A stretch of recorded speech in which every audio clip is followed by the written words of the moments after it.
Good morning, students. In the last class, we have discussed about the Dicky Dolma's life story on the top of the world. Dicky Dolma, here, look at the picture or photo. That is Dicky Dolma's photo. Dicky Dolma was the youngest woman to scale Mount Everest. She was 19 years when she scaled it in 1993. She was born and brought up in Himachal Pradesh. It is a first-person account of Dicky Dolma's dedicated effort in scaling Mount Everest. Dicky Dolma was born. Dicky Dolma was born and brought up in Palchan, that is in Himachal Pradesh. She lost her mother and then her brother very early in life, which left a deep impact on her. Before mountaineering, she was an avid skier and had regularly participated at national and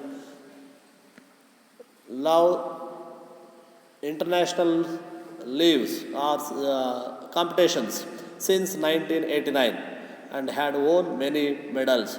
She had been fascinated by the lofty Himalayas, which she saw every morning, and the urge to climb those peaks made her take up a mountaineering course at Manali in 1991.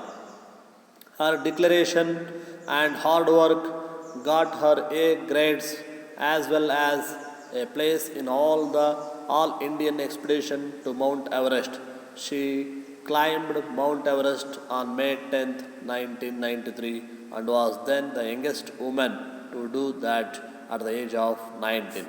She describes the view from the top of the mountain as breathtaking and indescribable. She says that experience was far superior to even getting any national award. ಮಕ್ಕಳೇ, ನಾವು ಈ ಫೋಟೋದಲ್ಲಿ ಕಾಣ್ತಕ್ಕಂತಹ ಡಿಕಿ ಡೋಲ್ಮಾ ರವರು ಹಿಮಾಲಯ ಪರ್ವತವನ್ನು Himalaya ಪರ್ವತದಲ್ಲಿರುವಂತಹ Mount Everest ಶಿಖರವನ್ನು 1993ರಲ್ಲಿ ಶಿಖರವನ್ನು scaling ಮಾಡ್ತಾರೆ. ಇವರು ಪ್ರಾರಂಭದ ಜೀವನದಲ್ಲಿ ಹಿಮಾಚಲ ಪ್ರದೇಶದ ಪಾಲ್ಟಾನಲ್ಲಿ ಹುಟ್ಟಿ ಬೆಳೆದು ಬಾಲ್ಯದಲ್ಲಿ ಅನೇಕ ಕಷ್ಟಗಳನ್ನು ಎದುರಿಸ್ತಾಳೆ. ಆಕೆ 11ನೇ ವಯಸ್ಸಿನಲ್ಲಿ ಇರಬೇಕಾದ್ರೆ ತನ್ನ ತಾಯಿಯನ್ನು ಕಳ್ಕೊಳ್ತಾಳೆ, ತನ್ನ ಅಣ್ಣನನ್ನು ಕೂಡ ತೀರ್ಕೊಳ್ತಾನೆ. 1989ರವರೆಗೂ ಅನೇಕ ರಾಷ್ಟ್ರೀಯ ಮತ್ತು ಅಂತಾರಾಷ್ಟ್ರೀಯ ಈ ಸ್ಪರ್ಧೆಗಳಲ್ಲಿ ಭಾಗವಹಿಸಿ ಪರ್ವತವನ್ನು ಏರ್ತಕ್ಕಂತಹ ಸ್ಕೇಲಿಂಗ್ ಮೂಲಕ ಏರ್ತಕ್ಕಂತಹ ಈ ಸ್ಪರ್ಧೆಯಲ್ಲಿ ಭಾಗವಹಿಸಿ ಅನೇಕ ಮೆಡಲ್ಸ್ ಅಂದರೆ ಬಹುಮಾನಗಳನ್ನು ಪಡ್ಕೊಳ್ತಾಳೆ. ಈ ಅನೇಕ ಪಂದ್ಯಗಳನ್ನು ಗೆದ್ದಿರ್ತಾಳೆ. ಪ್ರತಿನಿತ್ಯವೂ ಕೂಡ ಎದ್ದ ತಕ್ಷಣ ನೋಡ್ತಾ ಇದ್ದು ಹಿಮಾಲಯದ ಶಿಖರಗಳನ್ನು ಹತ್ತಬೇಕೆಂಬಂತಹ ಆಸೆ ಅವಳಲ್ಲಿ ಇತ್ತು. ಅದಕ್ಕಾಗಿ 1991ರಲ್ಲಿ ಮೊನಾಲಿಯಲ್ಲಿ ಪರ್ವತಾರೋಹಣ ಶಿಕ್ಷಣಕ್ಕಾಗಿ ತರಬೇತಿಗಾಗಿ ಸೇರಿಕೊಳ್ತಾಳೆ. ಡಿಕಿ ಡೋಲ್ಮಾಳ ಶ್ರದ್ಧೆ, ಕಠಿಣ ಶ್ರಮ ಮತ್ತು ಆಸಕ್ತಿಗಳಿಂದ ಈ ಶಿಕ್ಷಣದಲ್ಲಿ ಪ್ರಥಮ ಶ್ರೇಣಿಯಲ್ಲಿ ಎ ಗ್ರೇಡನ್ನು ಪಡ್ಕೊಳ್ತಾಳೆ. ಹಿಮಾಲಯ ಪರ್ವತಾರೋಹಿಗಳ ಪಟ್ಟಿಯಲ್ಲಿ ಈಕೆ ಹೆಸರಿರುತ್ತೆ. ಅದು ನಿಜಕ್ಕೂ ಇವಳ ಪಾಲಿಗೆ ರೋಮಾಂಚನದ ವಿಷಯ ಆಗಿರುತ್ತೆ. ಯಾಕೆಂದರೆ ಇವಳ ಕನಸು ನನಸಾದಂತಹ ದಿನ ಅದು. 1993 ಮೇ 10ರಂದು ಹಿಮಾಲಯ ಪರ್ವತದ ಉನ್ನತ ಶಿಖರ ಮೌಂಟ್ ಎವರೆಸ್ಟ್ ಹತ್ತಿದಾಗ ಆಕೆಯ ಪಾಲಿಗೆ ಆದ ಆನಂದಕ್ಕೆ ಮಿತಿಯೇ ಇರಲಿಲ್ಲ. ಅಂದರೆ ಅಷ್ಟು ಆನಂದ ಅವಳಲ್ಲಿ ಆಗ್ತಾಯಿತ್ತು. ಕೇವಲ 19 ವಯಸ್ಸಿನ ಬಾಲಕಿ ಈ ಮಹಾಸಾಹಸದ ಉತ್ತುಂಗಕ್ಕೆ ಹತ್ತಿದ್ಲು. ಇವತ್ತು ನಾವು ನಿನ್ನೆ ಕ್ಲಾಸಲ್ಲಿ ನಾವು ಇದಿಷ್ಟೆಲ್ಲವನ್ನು ಕೂಡ ಚರ್ಚೆ ಮಾಡಿದ್ವಿ. ಈ ದಿನ ನಾವು ಈ ತರಗತಿಯಲ್ಲಿ ಇವಳು ಯಾವ ರೀತಿ ಎಷ್ಟೆಲ್ಲ ಕಷ್ಟಪಟ್ಟಳು, ಹೇಗೆ ಆ ಮೌಂಟ್ ಎವರೆಸ್ಟ್ ಶಿಖರವನ್ನು ಏರಿದ್ಲು, ಅದಾದಂತಹ ಸಂತೋಷವನ್ನು ನಾವಿವತ್ತು ಚರ್ಚೆ ಮಾಡೋಣ.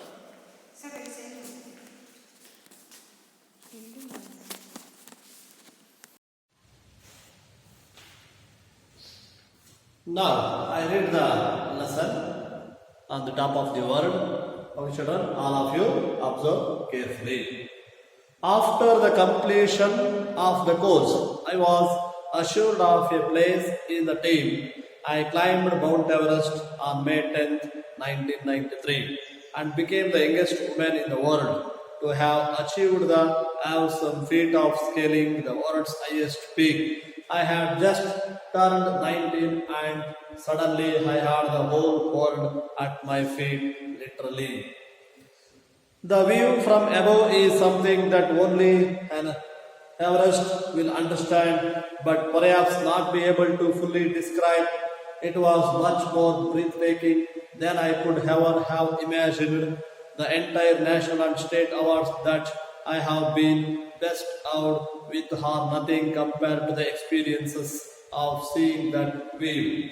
As for mountaineering being a tough sport, frankly, I thought never crossed my mind. Maybe it was my gene for the work. Scaling peaks is second nature to me. I was very determined and was willing to go to any lengths to achieve my goal. When it comes to hard work, I have never been scared. As for sincerity and responsibilities, I am not a shirker. In fact, the early hardships of life had helped me realize that success always follows hard work and dedication. In my quest for the Everest, I used to practice 4 hours daily. More than the physical or mental problems, my biggest headache was my financial situation.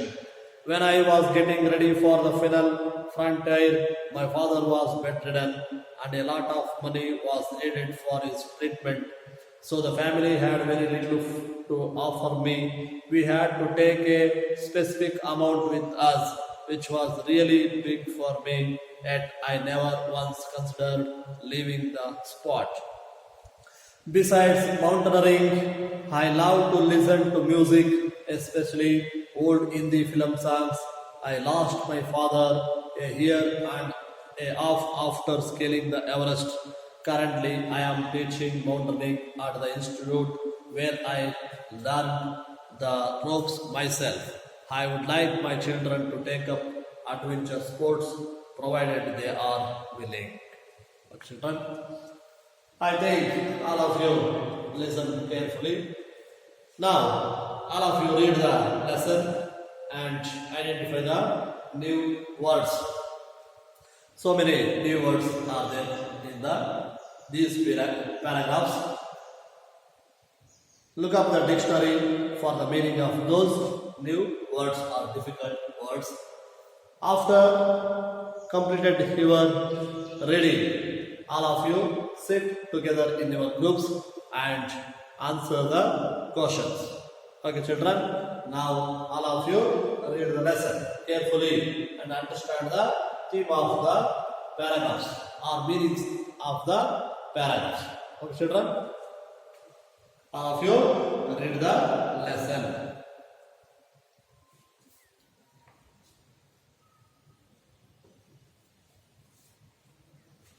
I think all of you read the lesson. Now, look at the blackboard. I wrote some difficult words. Only few words were wrote on the blackboard. Have some faith. And have some faith means an unbelievable and almost frightening adventure. ನಂಬಲು ಅಸಾಧ್ಯವಾಗಿರ್ತಕ್ಕಂತಹ ಅಥವಾ ತುಂಬ ಭಯಾನಕವಾಗಿ ಇರ್ತಕ್ಕಂತಹ ಭಯ ಹುಟ್ಟಿಸ್ತಕ್ಕಂತಹ ಒಂದು ಸಾಧನೆಯನ್ನು ಮಾಡೋದಕ್ಕೆ ನಾವು ಭಯ ಆಗುವಂತಹ ಸಾಧನೆ ಅಂದ್ರೆ ಆ ಒಂದು ಸಾಧನೆ ಮಾಡ್ಬೇಕಾದ್ರೆ ತುಂಬಾ ಭಯ ಇರುತ್ತೆ, ನಂಬಿಕೆನೇ ಇರಲ್ಲ. ಅಷ್ಟು ಅಂತಹ ಒಂದು ಸಾಧನೆ ಮಾಡಿದ್ರೆ ಅದಕ್ಕೆ ನಾವು ಯಾವ ಸಂಕೇತ ಝೀಲ್ ಅಂದ್ರೆ ಡಿಸೈರ್, ಇಚ್ಛೆ, ತನ್ನ ಇಷ್ಟ ಏನಿರುತ್ತೋ ತನ್ನ ಉತ್ತಮ ತುಂಬಾ ಆಸೆ ಇರುತ್ತಲ್ಲ ಅದಕ್ಕೆ ನಾವು ಝೀಲ್ ಅಂತ ಕರಿತೀವಿ. ಶಿರ್ಕರ್ ಅಂದ್ರೆ person running away from the risk. ಕೆಲವರೆಲ್ಲ ಮಕ್ಕಳು ರಿಸ್ಕ್ ಆಗಿ ನಡೀರಲ್ಲ, ಏನಾದ್ರು ಚೂರು ರಿಸ್ಕ್ ಆಗ್ತಿದ್ರೆ ಅದು ಪಾರ್ಟಿಸಿಪೇಟ್ ಮಾಡಲ್ಲ. ನಾವು ನಿಮ್ಗೆ ಹೇಳ್ತಾ ಇರ್ತೀವಿ ಏನಂತ, ಏನಾದ್ರು ಕಾಂಪಿಟೇಷನ್ಸ್ ಇದೆ, ಹಾಡು ಹೇಳೋ ಕಾಂಪಿಟೇಷನ್ಸು ಅಥವಾ ಎಸ್ಸೆ ಬರೆಯುವಂಥದ್ದು ಅಥವಾ ಬೇರೆ ಯಾವುದೋ ಸ್ಪೋರ್ಟ್ಸ್ ಕಾಂಪಿಟೇಷನ್ ಏನಾದ್ರು ಕಾಂಪಿಟೇಷನ್ ಅಂದ್ರೆ ಪಾರ್ಟಿಸಿಪೇಟ್ ಮಾಡೋಕ್ಕೆ ರೆಡಿ ಇರಲ್ಲ. ಅಂದ್ರೆ ನಮ್ಗೆ ಯಾಕೆ ಬೇಕಪ್ಪ ರಿಸ್ಕು ಅಂತ. ಇವತ್ತು ಜೀವನದಲ್ಲಿ ರಿಸ್ಕ್ ತಗೊಳ್ಳಿಲ್ಲ ಅಂದ್ರೆ ನಾವೇನನ್ನು ಸಾಧಿಸೋಕ್ಕಾಗಲ್ಲ. ಅದಕ್ಕೋಸ್ಕರ we are always ready to take risk. ನಾವು ರಿಸ್ಕ್ ತಗೊಂಡ್ರೆ ಮಾತ್ರ ಏನಾದ್ರು ಸಾಧಿಸೋದಕ್ಕೆ ಸಾಧ್ಯ ಇರುತ್ತೆ. ಸೊ ಯಾರು ರಿಸ್ಕ್ ತಗೊಂಡಾಗ ಅದನ್ನು ಓಡೋಗ್ತಾರೋ ಅಂತವರಿಗೆ ಶಿರ್ಕರ್ ಅಂತಾರೆ. ಇಲ್ಲಿ Dicky Dolma was not a shirker, ಅವನಂತಹ ಪರ್ಸನಾಲಿಟಿ ಅಥವಾ ವ್ಯಕ್ತಿ ಆತ. ಕ್ವೆಸ್ಟ್ ಅಂದ್ರೆ ಸರ್ಚ್, ಹುಡುಕೋದು ಅಂತ ಆತ. Some other new words are there. You will find out the meanings of the new words in your dictionary. Okay, children. Now we will discuss the meanings of the paragraphs. Okay, children. Look at the paragraph number 4. Yesterday class we have discussed what was the hardship of life, hardships in her life. ಏನೇನು ಅವರು face ಮಾಡಿದ್ರು, ಅವ್ರ ಜೀವನದಲ್ಲಿ ಎಷ್ಟು ಕಷ್ಟಪಟ್ಟರು, ಅವ್ರು ಎಷ್ಟು ದುಃಖಗಳನ್ನ ಕಷ್ಟವನ್ನು ಎದುರಿಸಿ ಆ ಒಂದು ಟ್ರೈನಿಂಗ್ ಅನ್ನು ಪಡ್ಕೊಂಡ್ರು ಅಂತ ನೋಡಿದ್ವಿ. ಇವತ್ತು today we shall continue the same lesson and how she climbed the Mount Everest and what are the difficulties faces in the time of climbing the Mount Everest. Okay, children. Now, after the completion of the course, she taking a training in the Mountaineering Institute at Manali. After completed her course, I was assured of a place in the team. She was guaranteed in a place in the team of the climbing Mount Everest team. ಆ climbing Everest team ಅಲ್ಲಿ ನನಗೆ ಸ್ಥಾನ ಸಿಗುತ್ತೆ ಅಂತ ಹೇಳಿ guarantee ಇತ್ತು. I climbed Mount Everest on May 10th, 1993. Dicky Dolma and Har team climbed the Mount Everest on May 10th, 1993 and became the youngest woman in the world to have achieved the awesome feat of scaling the world's highest peak. It is the highest peak in the world. ಇಡೀ ಜಗತ್ತಲ್ಲೇ, ವರ್ಲ್ಡಲ್ಲೇ, ಈ ಜಗತ್ತಲ್ಲೇ ಅತ್ಯಂತ ಎತ್ತರವಾದ ಶಿಖರ Mount Everest, the Mount Everest ಶಿಖರ. ಹೌದಾ? ಈ ಒಂದು Mount Everest ಶಿಖರವನ್ನ ಹತ್ತಂತಹ 19 ವರ್ಷದ ಒಳಗಿರತಕ್ಕಂತಹ ಅತಿ ಕಿರಿಯ ವಯಸ್ಸಿನ ಮಹಿಳೆ ಆಗಿದ್ದು. I had just turned 19 and suddenly I had the whole world at my feet literally. ಈಗ ಇಡೀ ಜಗತ್ತೇ ಇವಳ ಕಡೆ ನೋಡೋ ಹಾಗಾಯ್ತು. ಅದ್ರ ಮೇಲೆ, ಆ ಶಿಖರದ ಮೇಲೆ ಹತ್ತಿ ಹೋಗಿ ನಿಂತ್ಕೊಂಡಾಗ ಇಡೀ ಜಗತ್ತೇ ಇವಳ ಮೇಲೆ ಬೆರಳುಗಣ್ಣಿನಿಂದ ಆಶ್ಚರ್ಯದಿಂದ ನೋಡ್ತಾ ಇದೆ. ಇಷ್ಟು ಚಿಕ್ಕ ವಯಸ್ಸಿನಲ್ಲೇ ಇಂತಹ ಒಂದು ಮಹಾನ್ ಸಾಧನೆ, ಕಷ್ಟಕರವಾದಂತಹ ಸಾಧನೆಯನ್ನ, ಅಡ್ವೆಂಚರ್, ಸಾಹಸವಾದಂತಹ ಸಾಧನೆಯನ್ನ ಮಾಡಿದಂತಹ ಅತಿ ಕಿರಿಯ ವಯಸ್ಸಿನ ಮಹಿಳೆಯಾಗಿದ್ದು. ಹಾಗಾಗಿ ಇಡೀ ಜಗತ್ತೇ ಕಡೆ ನೋಡೋ ಹಾಗಾಯ್ತು ಅಂತ ಅವಳು ಹೇಳ್ತಾ ಇದ್ದಾರೆ. The view from above is something that only an Everester will understand. The view from above is something, ಇದು ನಮಗೆಲ್ಲ ಗೊತ್ತಿರಲ್ಲ, ಹತ್ಬೋದೇನೋ ಅಂತ ಅನಿಸುತ್ತೆ. ಆದ್ರೆ ಒಬ್ಬ ಪರ್ವತಾರೋಹಿ ಮಾತ್ರ ಗೊತ್ತು ಎಷ್ಟು ಕಷ್ಟ ಅಂತ. ನಾವು ಹಿಮಾಲಯ ಪರ್ವತದಲ್ಲಿ ಹೋಗಿ ಇಲ್ಲಿ ಸುಮ್ಮನೆ ನಾವಿಲ್ಲಿದ್ದರೆ ಹೇಳ್ಬೋದು ಪರ್ವತ ಅದನ್ನ ಹತ್ತದೇನು ಅಂತ. ಆದ್ರೆ ಅಲ್ಲಿ ಎಷ್ಟು ಕಷ್ಟ ಅನ್ನೋದು ಯಾರು ಪರ್ವತಾರೋಹಿ ಹತ್ತಾ ಇರ್ತಾರಲ್ಲ ಅವನಿಗೆ ಗೊತ್ತಿರುತ್ತೆ ಮೌಂಟ್ ಎವರೆಸ್ಟ್ ಇರೋದು ಎಷ್ಟು ಕಷ್ಟ ಅಂತ. ಹಾಗಾಗಿ ಹೇಳ್ತಾರೆ, the view from above is something that only an Everester will understand. ಪರ್ವತಾರೋಹಿ ಮಾತ್ರ ಅರ್ಥ ಮಾಡ್ಕೊಳ್ತಾರೆ, but perhaps not be able to fully describe. ಅದನ್ನ ವರ್ಣನೆ ಮಾಡಕ್ಕೆ, ಸಂಪೂರ್ಣವಾಗಿ ವರ್ಣನೆ ಕೊಡಕ್ಕೆ ಸಾಧ್ಯ ಇಲ್ಲ. It was much more breathtaking than I could ever have imagined. ನೋಡಿ, ಅದನ್ನ ಇಮ್ಯಾಜಿನ್, ಕಲ್ಪನೆ ಮಾಡ್ಕೊಳ್ಳೋದು ಕಷ್ಟ. ಅಂದ್ರೆ it is very difficult. Sometimes they were died. ಕೆಲವು ಸಾರಿ ಅವರು ಪ್ರಾಣವನ್ನು ಕಳ್ಕೊಳ್ಳುವಂತ ಸ್ಥಿತಿ ಬಂದ್ಬಿಡುತ್ತೆ. ಅಷ್ಟು ಡಿಫಿಕಲ್ಟ್ ಆಗಿರ್ತದೆ ಹತ್ತಬೇಕಾದ್ರೆ. ಅದನ್ನ ಅಷ್ಟೆಲ್ಲ ಕಂದಕಗಳಿರ್ತವೆ, ಅಷ್ಟೆಲ್ಲ ಎತ್ತರವಾಗಿರ್ತಕ್ಕಂತಹ ಹಿಮ ರಾಶಿ ಬೀಳ್ತಾ ಇರುತ್ತೆ. It's very difficult game. The entire national and state awards that have been best out with are nothing compared to the experience of seeing that view. ಈ ಒಂದು ಸಾಧನೆ ಏನಿತ್ತಲ್ಲ, ಮೌಂಟ್ ಎವರೆಸ್ಟ್ ಅನ್ನ ಹತ್ತಿದಂತಹ ಸಾಧನೆ ಇತ್ತಲ್ಲ, ಅದನ್ನ ಯಾವುದೇ ಅಂತಾರಾಷ್ಟ್ರೀಯ ಅಥವಾ ರಾಷ್ಟ್ರೀಯ ಮಟ್ಟದ ಸ್ಪರ್ಧೆಗಳಲ್ಲಿ ಗೋಲ್ಡ್ ಮೆಡಲ್, ಅನೇಕ ಗೋಲ್ಡ್ ಮೆಡಲ್ ತಗೊಂಡಿದ್ದಾರೆ. ಆದ್ರೆ ಅವೆಲ್ಲವಕ್ಕಿಂತಲೂ ಇದು ಮಿಗಿಲಾಗಿದ್ದು. ಅವುಗಳ ಜೊತೆಯಲ್ಲಿ ಇದನ್ನ ಕಂಪೇರ್ ಮಾಡಕ್ಕೆ ಸಾಧ್ಯ ಇಲ್ಲ. ಅಷ್ಟು ಇವಳಿಗೆ ಸಂತೋಷ ಆಗುತ್ತೆ. ಅಂದ್ರೆ ಅಂತಹ ಒಂದು ಸಾಧನೆಯನ್ನು ಮೌಂಟ್ ಎವರೆಸ್ಟ್ ಏರಿದಂತ ಅತಿ ಕಿರಿಯ ಮಹಿಳೆ ಆಗಿರ್ತಾರೆ. ಅನೇಕ ಸಾರಿ ಇವಳು ಗೇಮ್ಸ್ ಎಲ್ಲ ಭಾಗವಹಿಸಿ ಗೋಲ್ಡ್ ಮೆಡಲ್ ಸಿಲ್ವರ್ ಮೆಡಲ್ಸ್ ಎಲ್ಲ ತಗೊಂಡಾಳೆ. ಆದ್ರೆ ಅವು ಯಾವುದನ್ನು ಕೂಡ ಈ ಸಾಧನೆಯ ಮುಂದೆ ಕಂಪೇರ್ ಮಾಡೋದಕ್ಕೆ ಸಾಧ್ಯ ಇಲ್ಲ ಅಂತ ಹೇಳಿ ಹೇಳ್ತಾ ಇದ್ದಾಳೆ. ಸಾಧ್ಯನೇ ಇಲ್ಲ. Seeing view. As for mountaineering being A tough sport, ನೋಡಿ ತುಂಬಾ ಟಫ್ ಸ್ಪೋರ್ಟ್ ಇದು, ಬೇರೆ ಆಟ ಆಡ್ದಂಗಲ್ಲ, ಇದು ಪ್ರಾಣವನ್ನೇ ಒತ್ತೆ ಇಟ್ಟು ಆಡ್ತಕ್ಕಂತಹ ಒಂದು ಗೇಮ್.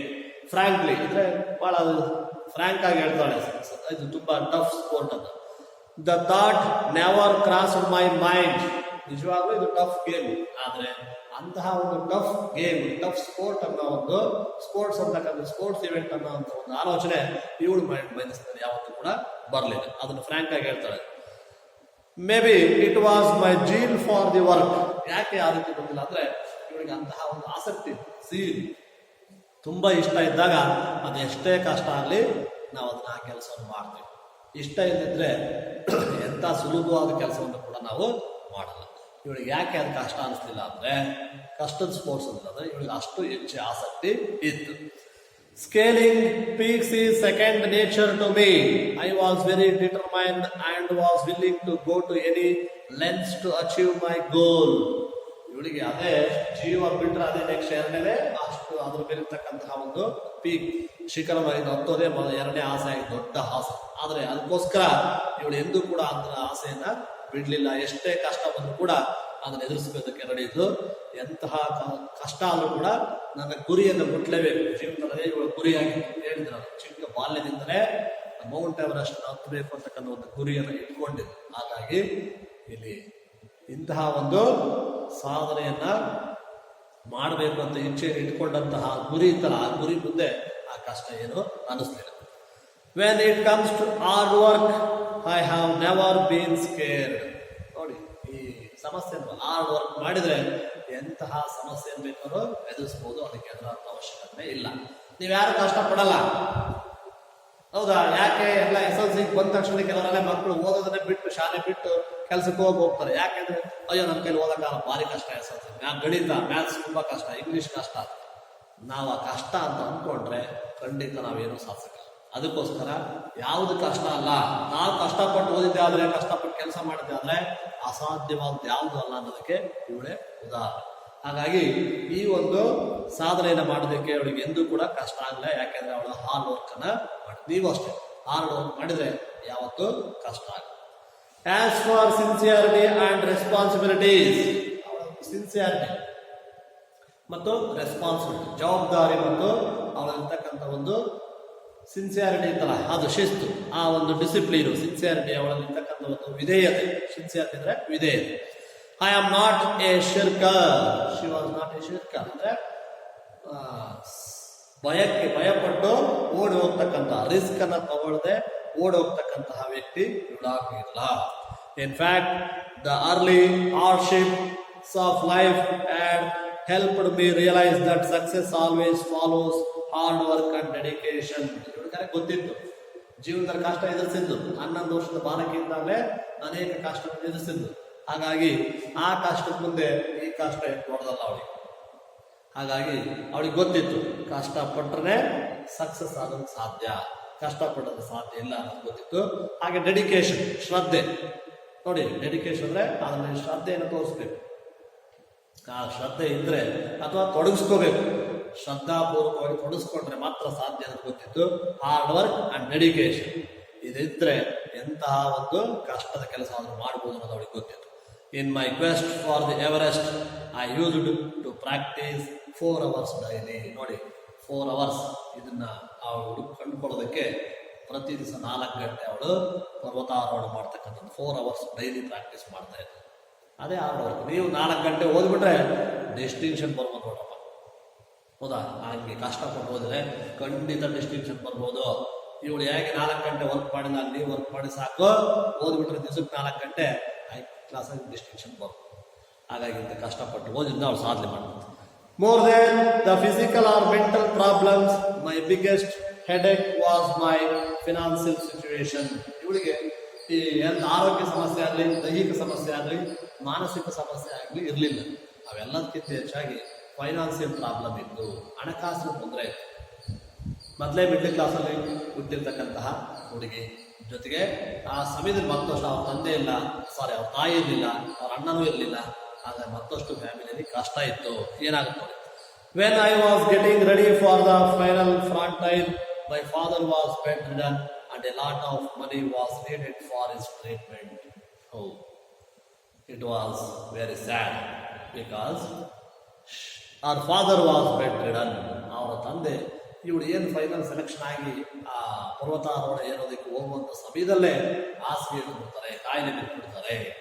ಹಾಗೆ ಬಹಳಷ್ಟು ದುಡ್ಡು ಹಣ ಅವರ ಹಾಸ್ಪಿಟಲ್ ಖರ್ಚಿಗೆ, ಟ್ರೀಟ್ಮೆಂಟ್ಗೆ ಹೋಗ್ಬಿಡುತ್ತೆ. ಹಾಗಾಗಿ ಇವಳಿಗೆ ತುಂಬಾ ಕಡಿಮೆ ಖರ್ಚು, ದುಡ್ಡು ಹೋಗೋದಕ್ಕೂ ಕೂಡ ಕಡಿಮೆ, ಶಾರ್ಟೇಜ್ ಬರ್ತಾ ಇದೆ, ಕಡಿಮೆ ಆಗ್ತಾ ಇದೆ. It's very difficult, it's very biggest problem of the ಡಿಕಿಡೋಲ್ ಬಾಸ್ ಪ್ರಾಬ್ಲಮ್. ಓಕೆನಾ, ಇದು ತುಂಬಾ ಕಷ್ಟಕರವಾದಂತಹ ಒಂದು ಸಮಸ್ಯೆ. So the family had very little to offer me. ಇಲ್ಲೇ ತುಂಬಾ ಖರ್ಚಾಗಿದ್ದರಿಂದ ಹಾಸ್ಪಿಟ್ಲಿಗೆ ಅವ್ರ ಫ್ಯಾಮಿಲಿ ಮೆಂಬರ್ಸ್ ಹೇಳ್ಬಿಟ್ಟು, ನೋಡಮ್ಮ ನಮ್ಮ ಹತ್ರ ಇಷ್ಟೇ ಇರೋದು, ಇದ್ರ ಮೇಲೆ ನಮ್ಮ ದುಡ್ಡು ಜೋಡ್ಸಕ್ಕಾಗಲ್ಲ, ಇಷ್ಟ ಹಣದಲ್ಲಿ ನಿನಗೆ ಆದ್ರೆ ಆ ಪಾರ್ಟಿಸಿಪೇಟ್ ಮಾಡು, ಇಲ್ಲಾಂದ್ರೆ ನಿಂದ ಇಷ್ಟ ಅನ್ನೋ ರೀತಿಯಲ್ಲಿ ಅವರು ತುಂಬಾ ಕಡಿಮೆ ಅಮೌಂಟ್ ಅನ್ನ ಕೊಟ್ಟರು. We had to take a specific amount with us, which was really big for me. ಇದು ತುಂಬಾ ಕಡಿಮೆ ಅಮೌಂಟ್ ಇತ್ತು, ಅದು ತುಂಬಾ ಬಿಗ್ ಚಾಲೆಂಜ್ ಆಯ್ತು ಅವಳಿಗೆ. ಅದರಲ್ಲೂ ಕೂಡ ಇದು ಕಡಿಮೆ ಅಮೌಂಟ್ ಅಲ್ಲಿ, ಕಡಿಮೆ ಹಣಕಾಸಿನ ನೆರವಿನ ಮೂಲಕನೇ ಆ ಸಾಧನೆಯನ್ನು ಮಾಡ್ತಾರೆ. Yes, at I never once consider leaving the spot. ಆ ಎಲ್ಲ ಸಮಸ್ಯೆಗಳಿದ್ರೂ ಕೂಡ ಅವಳೆಂದೂ ಕೂಡ ಅದರಿಂದ ಹಿಂದೆ ಸರಿಯಲಿಲ್ಲ. ದುಡ್ಡು ಇರಲಿ ಬಿಡಲಿ, ಅದನ್ನ ನಾನು ತಲುಪಲೇಬೇಕು, ಅದು ಮುಟ್ಲೇಬೇಕು ಅನ್ನುವಂತಹ ಒಂದು ಗುರಿ ಇತ್ತು, ಅವಳು ಕತ್ತಲೇಬೇಕು ಅಂತ. ಹಾಗಾಗಿ ಅವಳು ಅದರಿಂದ ಹಿಂದೆ ಸರಿಲ್ಲ. ಬೇರೆ ಸ್ನೇಹಿತರು ಮತ್ತೆ ಬೇರೆ ಬೇರೆ ಸಹಕಾರ ಮತ್ತು ಫ್ಯಾಮಿಲಿಯವರು ಕೊಟ್ಟಂತ ಅಷ್ಟೇ ಸಹಕಾರದಿಂದ ಅವಳು ಮುಂದುವರಿದಳು.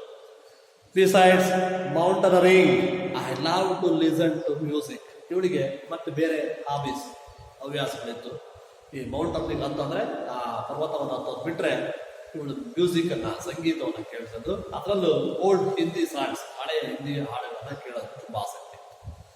Film songs, I lost my father A here and A of after scaling the Everest. 1.5 ವರ್ಷ ಆದ್ಮೇಲೆ ಇವಳು ಹತ್ತಿ 1.5 ವರ್ಷದಲ್ಲಿ ಅವರ ತಂದೆಯನ್ನು ಕೂಡ ಕಳ್ಕೊಳ್ತಾಳೆ. ಅವ್ರ ತಂದೆಯನ್ನು ಕಳ್ಕೊಂಡು ಅಂದ್ರೆ ತುಂಬಾ ನೋವನ್ನೇ, ಕಷ್ಟವನ್ನೇ ಅನುಭವಿಸ್ತಾ ಬಂದು ಇವಳು ಜೀವನದಲ್ಲಿ. ಅಂತ ನೋವು ಕಷ್ಟದಲ್ಲೂ ಕೂಡ ಇಂತಹ ಒಂದು ಮಹಾನ್ ಸಾಧನೆಯನ್ನ ಮಾಡಿದಂಥದ್ದು. Currently I am teaching mountaineering at the institute where I learn. ನೋಡಿ, ಈಗ ಅವರು ಏನ್ ಮಾಡ್ತಿದ್ದಾರೆ, ಅವರು ಡಿಕಿಡೋಲ್ ಅಂದ್ರೆ ಈಗ ಏನವರು ಮನಾಲಿಯಲ್ಲಿ ಇರ್ತಕ್ಕಂಥ ಮೌಂಟನರಿಂಗ್ ಟ್ರೈನಿಂಗ್ ಇನ್ಸ್ಟಿಟ್ಯೂಷನ್ ಇರ್ತಾರ, ಅಲ್ಲೇ ಈಗ ಒಬ್ಬ ಟೀಚರ್ ಆಗಿ ಕೆಲಸವನ್ನ ಮಾಡ್ತಾ ಇದ್ದಾರೆ. ಈಗ ಯಾರ್ಯಾರು ಮೌಂಟ್ ಎವರೆಸ್ಟ್ ಅನ್ನ ಹತ್ತೋದನ್ನ ಪ್ರಾಕ್ಟೀಸ್ ಮಾಡಕ್ ಹೋಗ್ತಾರೋ, ಕಲಿಯಕ್ಕೆ ಹೋಗ್ತಾರೋ, ಅವರಿಗೆ ಇವಳು ತರಬೇತಿಯನ್ನ, ಟ್ರೈನಿಂಗ್ ಅನ್ನ, ಟೀಚಿಂಗ್ ಅನ್ನ ಮಾಡ್ತಾ ಇದ್ದಾರೆ, ಕೆಲಸವನ್ನು ಮಾಡ್ತಾರೆ. At that institute where I learn the ropes my self. ನನ್ನದೇ ಆದ ರೋಪ್ಸ್ ಅಂದ್ರೆ ಹಗ್ಗ. ಅವಳು ಕಲಿತಂತಹ ಅದೇ ಹಗ್ಗಗಳಿಂದ ಇವತ್ತು ಬೇರೆ ವಿದ್ಯಾರ್ಥಿಗಳಿಗೆ ಟೀಚರ್ನ ಅಥವಾ ಪಾಠವನ್ನ ಮಾಡ್ತಾರೆ, ತರಬೇತಿಯನ್ನು ಕೊಡ್ತಾರೆ. I would like my children to take up adventure sports. ಅಂದ್ರೆ ಸಾಹಸಮಯವಾದಂತಹ ಗೇಮ್ಸ್ಗಳನ್ನ ಅವಳು ಆಡೋವಂಥ ಮಕ್ಕಳಿಗೆ ಅವಳು ಏನ್ ಮಾಡ್ತಾರೆ, ಪ್ರೋತ್ಸಾಹ ಕೊಡ್ತೀನಿ. ಅದನ್ನ ಅಂತ ಆಟವನ್ನು ಆಡ್ಬೇಕು.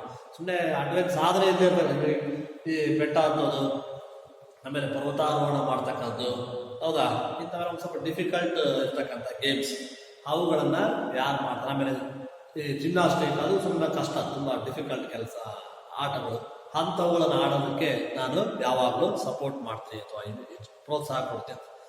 Adventure sports provided they are willing. ಯಾರಾದ್ರೂ ಇಷ್ಟಪಟ್ರೆ ಅಂಥವ್ರಿಗೆ ನಾನು ಪ್ರೋತ್ಸಾಹವನ್ನು ಕೊಡ್ತೀನಿ. ಕಷ್ಟಪಟ್ಟಂದ್ರೆ ಈ ಸಾಹಸಮಯವಾಗಿರ್ತಕ್ಕಂತಹ ಆಟಗಳನ್ನ ಆಡ್ತಕ್ಕಂಥ ಮಕ್ಕಳಿಗೆ ನಾನು ಯಾವಾಗಲೂ ಪ್ರೋತ್ಸಾಹ ಕೊಡ್ತೀನಿ ಅಂತ ಹೇಳಿ ಇವರು ಹೇಳ್ತಾರೆ. ಇವತ್ತಿಗೂ ಕೂಡ ಅವರು ಪರ್ವತಾರೋಹಣ ಟ್ರೈನಿಂಗ್ ಇನ್ಸ್ಟಿಟ್ಯೂಷನ್ ಅಲ್ಲಿ ಒಬ್ಬ ಅಧ್ಯಾಪಕಿಯಾಗಿ ತರಬೇತಿಯನ್ನ ಕೊಡ್ತಾ ಇದ್ದಾರೆ. ನೋಡಿ, ಇಂತಹ ಒಂದು ಕಷ್ಟದಲ್ಲೂ ಕೂಡ ಎಂತಹ ಒಂದು ಸಾಧನೆ ಮಾಡಿದ್ರು. ಆ ಸಾಧನೆಯಿಂದ ಇಡೀ ಜಗತ್ತಿಗೆ ಹೆಸರಾದ್ರು. ಜೊತೆಗೆ ಇದಕ್ಕೆ ನೀವು ನಿಮ್ಮ ಜೀವನ ತಿಳ್ಕೊಳ್ಳೋಷ್ಟೇ, ಇಷ್ಟೇ, ಏನಿಲ್ಲ.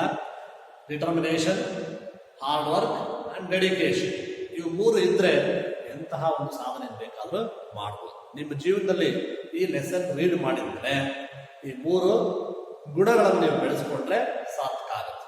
ಓಕೆನಾ? Okay, children, all of you write down the homework questions. I wrote on the blackboard. You will answer these questions tomorrow. Okay, children.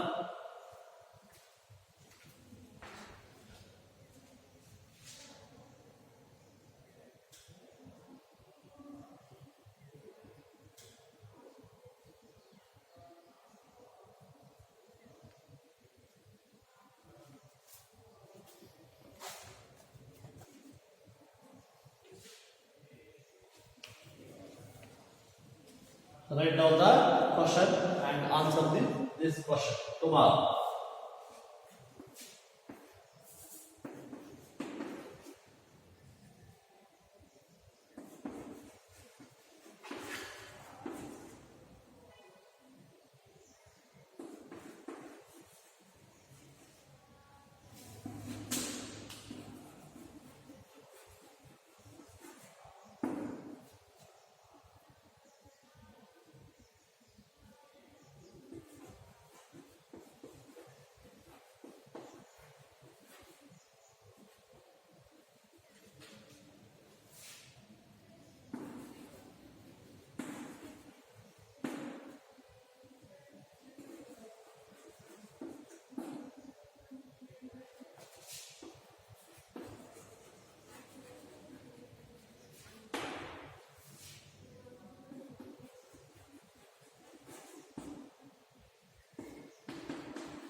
Children, all of you write down the question and answer the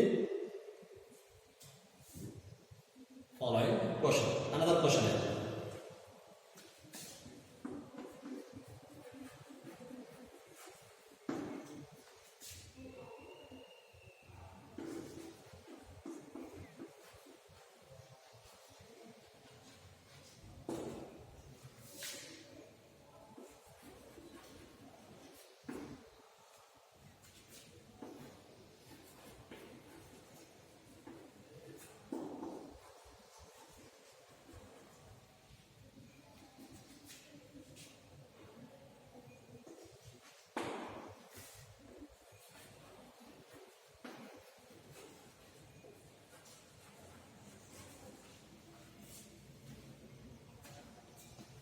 okay, children.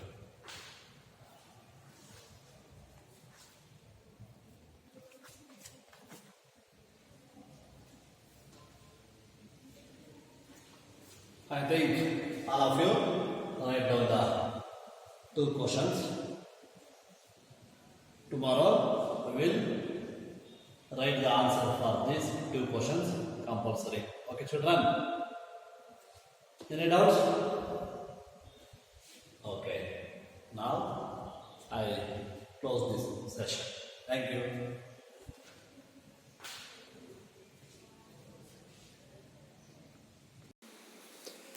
Finally, we sum up this adventure.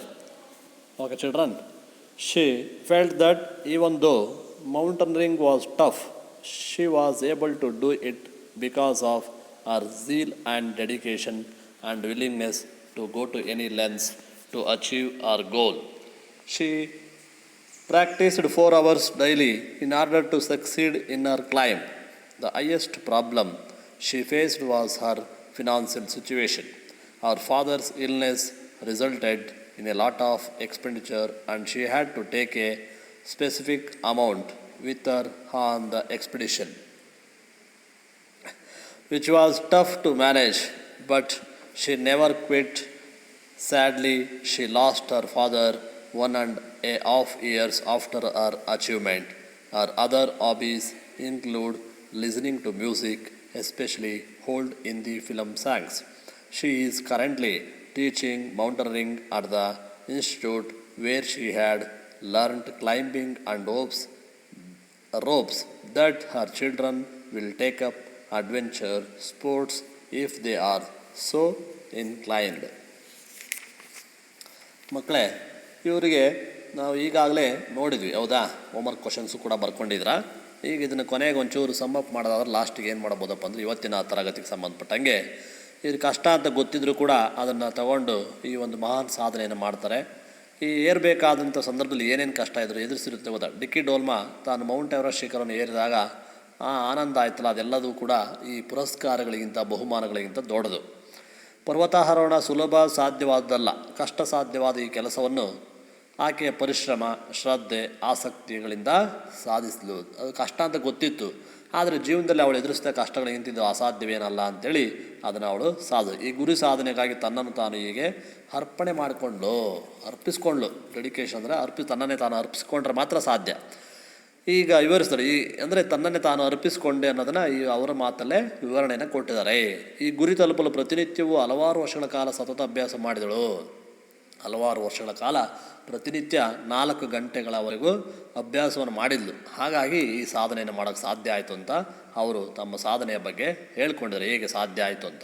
ಇದರಿಂದ ಆಕೆ ಅಂತಿಮ ಗುರಿ ಸಾಧಿಸಲು ಸಾಧ್ಯವಾಯಿತು. ಈ ಗುರಿ ಸಾಧನೆಗಾಗಿ ತನ್ನ ದೈಹಿಕ ಸಮಸ್ಯೆಗಿಂತ ಮನೆಯ ಹಣಕಾಸಿನ ಸಮಸ್ಯೆ ಆಕೆ ಆಸೆಗೆ ತೊಡಕಾಗಿತ್ತು. ಪಾಪ ಆಸೆ ಈಡೇರಿಸ್ಕೊಳ್ಳೋಕ್ಕೆ ಹಣಕಾಸಿನೇ ತುಂಬ ಪ್ರಾಬ್ಲಮ್ ಆಯಿತು. ಆದರೂ ಕೂಡ ಯಾಕೆ ಅಂದರೆ ಆಕೆಯ ತಂದೆ ಸದಾಕಾಲ ಕಾಯಿಲೆಯಿಂದ ನರಳ್ತಾಯಿದ್ರು. ಆ ಕಾಯಿಲೆಯ ಒಂದು ಟ್ರೀಟ್ಮೆಂಟ್ಗೋಸ್ಕರ ಸಾಕಷ್ಟು ಹಣವನ್ನು ಖರ್ಚು ಮಾಡ್ತಾಯಿದ್ರು.